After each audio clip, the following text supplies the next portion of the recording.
Allah Subhanahu wa taala berfirman dalam Al-Qur'an, "Kitabun anzalnahu ilaika mubarakun." Sungguh Al-Qur'an yang telah Allah turunkan kepada kita semua adalah sebuah kitab yang mubarak, yang penuh dengan keberkahan. Tapi untuk apa Allah turunkan Al-Quran yang penuh dengan keberkahan kepada kita semua? Apakah hanya untuk jadi bacaan? Apakah hanya untuk jadi pajangan? Apakah hanya untuk menjadi mahar di pernikahan? Allah Subhanahu mengatakan, berfirman, "Kitabun anzalnahu ilaika mubarak." Al-Quran ini kitab yang Allah turunkan kepada kita semua, kepada Nabi Muhammad tentunya, kemudian kepada umat Nabi Muhammad SAW, penuh dengan keberkahan. Tapi untuk apa? Apakah hanya untuk bacaan? Tidak. Pajangan tentu juga tidak.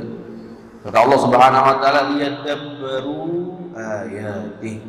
Agar kita semua umat manusia tadabbur, mentadabburi ayat-ayat Allah, menghayati ayat-ayat Allah, menyelami kandungan makna yang ada di dalam Al-Quran.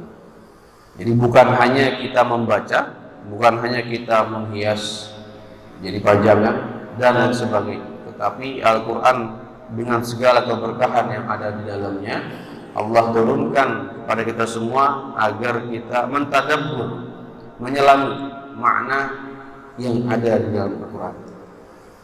Waliyatadzakkara ulul albab, dan tentu agar orang-orang yang berakal ini bisa mengambil pelajaran di dalam Al-Quran. Bahkan di dalam surat Al-Baqarah lebih jelas lagi, "Syahrul Ramadan alladzi unzila fihi al-Qur'an hudan linnas wa bayyinatin minal huda wal furqan." Allah turunkan Al-Quran di dalam bulan suci, dalam bulan suci Ramadan, untuk menjadi huda, menjadi petunjuk. Dan yang namanya petunjuk itu harus dipahami. Kalau petunjuk tidak dipahami, maka tidak menjadi petunjuk. Ya.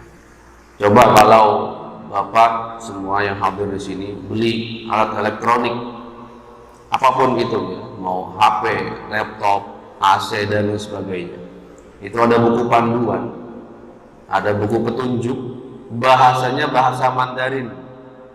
Kira-kira buku tersebut atau kertas tersebut jadi petunjuk nggak bagi kita?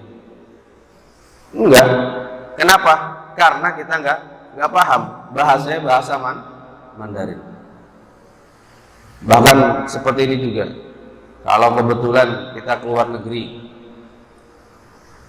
kebetulan di mana, di Saudi, di Jeddah sana atau di Madinah sana, ketika kita turun dari airport ya, di Jeddah, kebetulan ada pembaharuan semua petunjuk-petunjuk yang ada di sana ya, bahasanya bahasa Arab saja, nggak ada bahasa Inggrisnya, nggak ada bahasa lain, cuma bahasa Arab. Kebetulan kita, Bapak, ketika turun sakit perut, cari toilet, otomatis karena tempatnya asing pasti kita cari petunjuk mana arah toilet ya. Kalau kita cari ada tulisannya toilet tapi bahasa Arab, tapi ketika kita tidak paham, maka petunjuk tersebut sia-sia ya. Untuk ke toilet saja kalau kita tidak paham petunjuknya, untuk menuju sesuatu tempat istilahnya yang hina saja, kalau tidak paham dengan petunjuknya, maka sia-sia.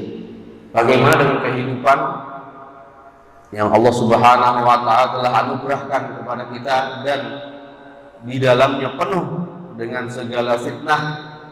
Maka Allah Subhanahu wa taala memberikan kita dustur, petunjuk, yaitu Al-Quran. Nah, maka bagaimana kita berinteraksi dengan Al-Quran? Ya.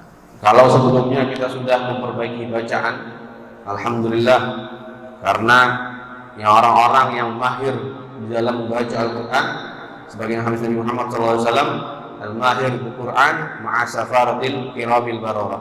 orang yang pandai baca Al-Quran, orang yang banyak hafal Al-Qurannya, orang yang menghafal Al-Quran, orang yang baca dengan tartil dan lain sebagainya, orang yang membaca Al-Quran dengan tajwid dan lain sebagainya. Ini orang-orang seperti ini ma'a safaratil kiramil bararah. Mereka sama sejajar dengan para malaikat Allah Subhanahu wa taala. Walladzi yataqatta wa huwa 'alaihi syakun lahu ajran. Dan orang yang baru belajar Al-Quran, ketika baca Al-Quran salah-salah, masih baca Al-Quran, masih belajar, lahu ajran, 2 pahala. Kita udah paham. Orang yang fasih baca Al-Quran, pahalanya luar biasa. Orang yang salah-salah juga dapat 2 pahala. Nah, kita sudah memperbaiki bacaan, kita sudah tahsin, sudah kita menambah hafalan Al-Quran kita. Maka kita melangkah ke step selanjutnya untuk memahami apa yang ada di dalam Al-Quran, memahami dan menghayati petunjuk-petunjuk yang Allah berikan di dalam Al-Quran, sehingga kita semua paham dan kita semua tahu kehidupan kita pasti berbeda-beda, fitnah yang kita rasakan juga berbeda-beda, ujian yang kita rasakan berbeda-beda. Tentu semua ada petunjuk dan jalan keluar yang Allah berikan kepada kita semua, yaitu Al-Quran. Semoga Nabi Muhammad SAW telah menjamin lan tadillu abada. Kalau kita pegang Al-Quran, lan tadillu abada, kita tidak akan pernah tersesat. Petunjuk akan mengarahkan kita kepada jalan yang tepat. Petunjuk akan mengarahkan kita kepada jalan keluar dari setiap masalah yang ada dalam kehidupan kita. Bisa jadi kita memiliki permasalahan dengan istri, dengan suami, dengan anak, dengan keluarga, dengan tetangga, dengan teman-teman dan sebagainya. Dan permasalahan ini berlarut-larut setiap tahun, setiap hari, tidak pernah terselesaikan. Bisa jadi karena kita belum mendapatkan petunjuk yang tepat.